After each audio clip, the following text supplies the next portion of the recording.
Diba, paiba kay Kili. In this video guys, pag-usapan naman natin kung ang Finland nga ba ay angkop sa current lifestyle nyo ngayon. Worth it nga ba na mag-apply dito or manirahan dito sa Finland? So yun ang ating topic. Pero bago yan, punta muna tayo dun sa may skihan dito.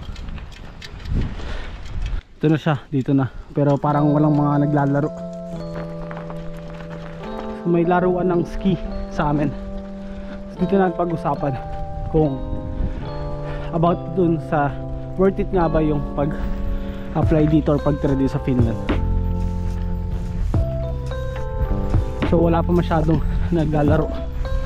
Siguro maaga pa kasi, around 2:40 pa lang. Mga mamaya po maglalabasan yan.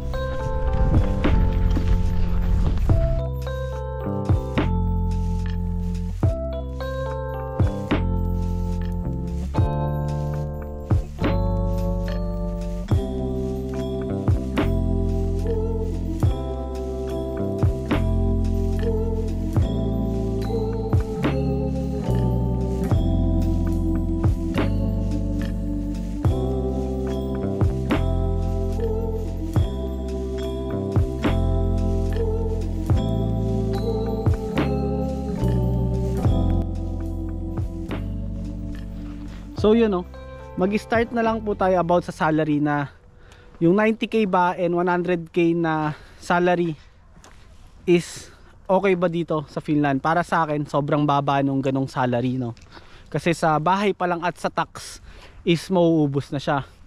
Pero syempre iba-iba naman tayo ng situation ng reason para pumunta dito sa Finland. So hindi ko naman sinasabi na wag kayong kumuha, wag nyong kunin yung ganong salary pag may job offer kayo. Pero nasa sa inyo na lang din yun kung kukunin nyo siya o hindi, kung akma ba siya sa current situation nyo ngayon, di ba?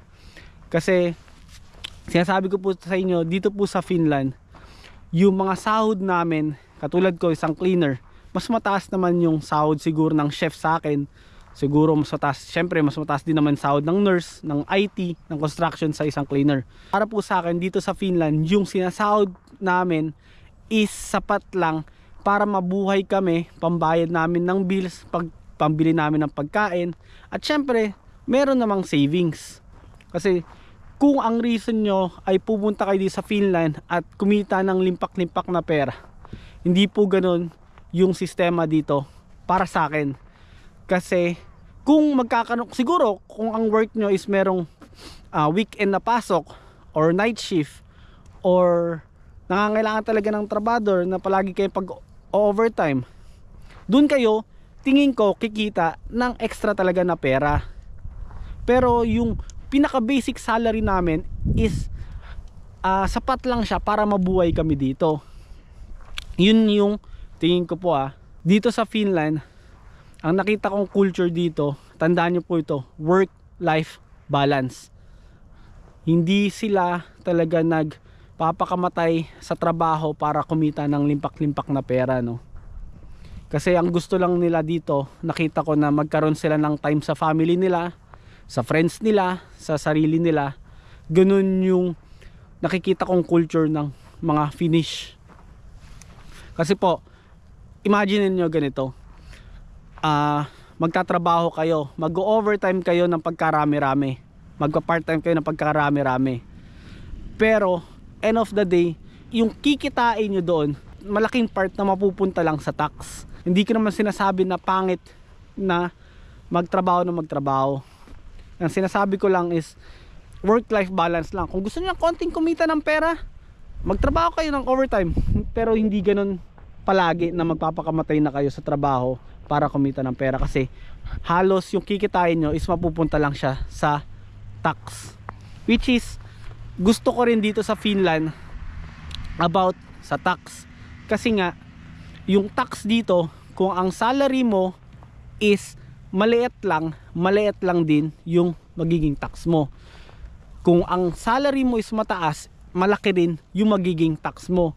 So mapapaisip ka kung mag-OT ka ba or magpa-part-time ka na marami, talagang magpapakamatay ka sa work, or ibabalance mo yung pagtatrabaho mo at yung buhay mo sa labas ng work mo. Yung Finland kasi is maraming benefits. Yung tax mo, maraming mapupuntahan. Lalong-lalo na pag nandito yung family mo, unang-una, makukuha mo yung family mo dito. Tapos yung anak mo, mapag-aaral mo dito ng libre. Meron pa siyang free yung food ng anak mo. Sa hospital, pag na-hospital ka, may part na may hindi ka babayaran. Pero hindi ka lang sasabi na libre lahat yung sa hospital. May babayaran ka pa rin, pero konti lang. Meron namang, basta maraming benefits dito, etc. etc. At yung mga benefits pa dito na maganda is, kahit hindi ka citizen, makakabili ka ng bahay. Katulad ng video ko na ganito. 'Di ba? Makakabili ka ng kotse. Work-life balance talaga dito. And long term. Yun kasi, yung katulad ng mga binabayaran pa natin na pension, makukuha natin yun pag naging 65 years old tayo, 70 years old. Or unemployment. Kapag meron na tayong, pag nawalan tayo ng trabaho, pwede tayong manghingi ng tulong dito sa government. Mga ganon, no? Yun na lang po sa inyong mga sarili kung okay nga ba yung sa inyo ang pamumuhay dito sa Finland, no? Napakasimple lang ng pamumuhay dito. Ang Finland kasi is makakapag-work ka na matagal. Or pwede tayo maging citizen. Kasi hindi katulad nung sa ibang bansa, katulad ko galing akong Singapore. Ang visa lang namin doon, ang work permit namin doon is every 2 years lang. Minsan nga 1 year pa. So dito sa Finland, meron tayong pagkakataon na maging citizen.